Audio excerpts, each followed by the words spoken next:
Good afternoon, good morning, good evening from wherever you are. My name is Paige Eiplant. I work at Grid Arendal, and I have the pleasure of moderating the webinar today. We all know that thousands of single chemicals are entering the environment from new, and they form new unintended mixtures. These have unknown risks to health and the environment. So to account for this cocktail effect, a mixture assessment or mixture allocation factor, which is abbreviated MAF or MAF, has been proposed as a precautionary policy instrument.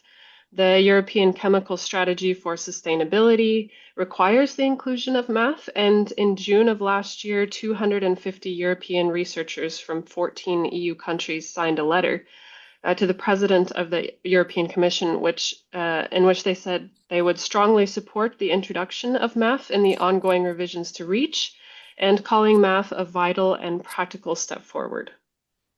So if you're wondering what is MAF, how does it address the risks from the cocktail effect, and what are our current knowledge gaps, I'm happy to tell you that you're in the right place. We have 5 distinguished panelists on hand to help answer some of those questions and demystify the concept of MAF. We'll turn it over to Olwenn Martin now. She's an associate professor in health and environment at the University College London, and she's going to debunk some of the myths about MAF for us. So please, Olwenn, you can take the floor. And the first one would be that there is no evidence of real impacts of mixtures. And actually, I'd argue that's not the case. I think both for the environment and for human health, we do have studies that show that there's correlation between mixtures and impact on European surface waters, for examples, and also from the epidemiological side of things, that there is an association with some mixtures of chemicals, particularly neurotoxic, so effects on the brains of chemicals. But also these same mixtures have been tested in vitro batteries to show that there is biological plausibility, that there's a mechanism that explains that's not just some spurious association. So chemical mixtures, I'd argue, are already associated with impacts on human and ecosystem health. So it's not just something that regulation doesn't do, it has real life impacts.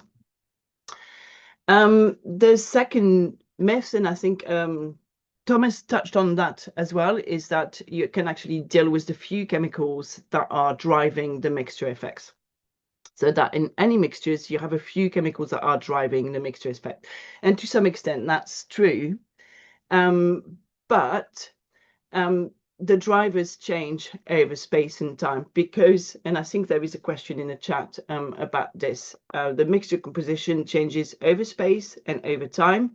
And we're dealing with this issue of having very incomplete missing hazard data, so the information on the effects of chemicals. So it'd be really difficult to try to predict which is the driver in this multitude of possible mixtures. Very often when you do a mixture risk assessment, is actually the lack of data and the assumptions you make to bridge the lack of hazard data that is actually driving the mixtures. The mixture drivers can be site specific, and that's been shown in the literature as well. So that's why we need something that's much more pragmatic and readily implementable, such as in the MAF in REACH registration. I think we've touched upon that as well, this idea that the MAF will limit the use of safer chemicals. Thomas has gone into quite some detail in explaining why that doesn't actually have an impact on those that are quite far away from their existing threshold. That you only sort of, the MAF, the implementation of the MAF only has an effect on those that are problematic and actually driving overall mixtures. The fourth myth would be that regulation is a barrier to innovation. And again, that's not found to be the case. Very often regulation and well-designed regulation is necessary to drive innovation. There's an example given here. And the fifth myth would be that the assessment factors, the default assessment factors that we use in chemical risk assessment, are already so overprotective that they offer some protection from mixtures.